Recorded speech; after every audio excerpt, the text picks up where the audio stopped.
sera toujours mieux que quelqu'un qui ne comprend rien, mais il peut y avoir des failles. Comment éviter pas mal d'erreurs? Bon, les prompts vagues. Euh, Essayez d'attendre des buy-sell signals.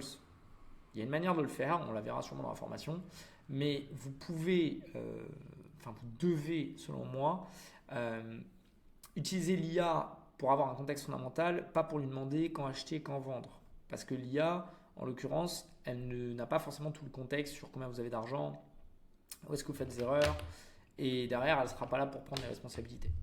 Et ignoring context. Donc, il y a beaucoup de gens qui vont jamais, très rarement, utiliser l'IA correctement pour donner le bon contexte. Donc ça, on l'a vu déjà.